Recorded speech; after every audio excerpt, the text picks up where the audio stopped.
If you're a senior and you feel like doing squatting exercises is too difficult or unsafe, I have some modifications you can try that might help you feel better. Let's check it out. The first modification we'll make is having something to hold on to for balance. If you're having issues with your balance throughout a squat exercise, having your hands on an object throughout the duration of the squat exercise, specifically a stationary object, will help a lot with increasing your confidence throughout the exercise.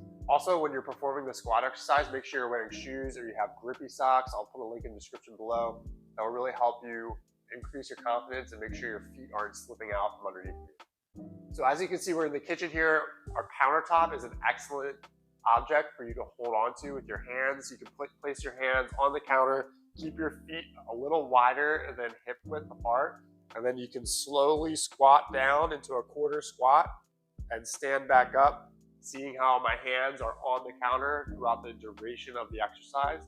You can try 10 of these here, nice and easy, up and down, making sure that your balance is nice and safe and stationary throughout the exercise. The next modification is doing a sit to stand from a chair. It's a great alternative for performing a squat exercise because it's comfortable. If you're chair fast, you can just perform it right from your chair, or you can allow your hands to push off of an object to help you initiate the squat exercise and work the same quadriceps muscles you would work during a normal squatting exercise.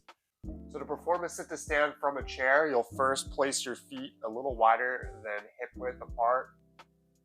You can also modify that if that's not comfortable. You can try a little wider or a little more narrow. Place your hands on the chair itself. Lean forward. They say nose over toes, so you get that forward balance. And then you'll push to stand up, push with your hands. And then you can slowly sit back down and use your hands to slowly guide yourself to sit back down in the chair. Now, if you have a walker or a rollator, try not to grab on to the handles and pull because the walker and the rollator aren't steady surfaces. However, the chair is steady, so the chair is not going to fall or move anywhere. So keep your hands on the chair or an armrest of the chair, that's fine too. The next modification to break down the squat exercise would be seated chair exercise, specifically a long arc quad exercise. This exercise is good if the sit to stand or the squat with the hands on the countertop are too difficult with balance. We can break it down with this exercise here. So with the long arc quad exercise, you're working the same muscle, the quadriceps muscle, that you'd be working with a squat or a sit to stand. And all you'll do is you'll sit up tall, you'll kick your foot out in front with your knee as straight as you can make it, and then kick your foot back. You can hold that knee extension position for a couple seconds, and then bring your leg back towards the chair. Another modification to work your quadriceps muscle is a straight leg raise, which you can perform on your bed or on the floor. So to perform a straight leg raise, we'll lay down.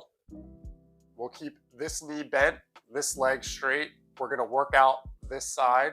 You're just gonna raise your leg up so that your knee is approximately parallel with your opposite knee. And then you'll slowly lower back down. And you can perform 10 of those. And that particular exercise works the quadriceps muscle. It's easier breakdown exercise for your quadriceps muscle. So ultimately, keep in mind, if a particular exercise looks complex and really difficult to perform, you can always break that exercise down into component and smaller pieces that you can also perform the exercise. Just like the squat exercise, we broke it down into 3-4 different exercises that you can accomplish similar tasks as a squat exercise. So hopefully these tips were helpful. If you're having knee pain, check out this video above and I'll see you over there.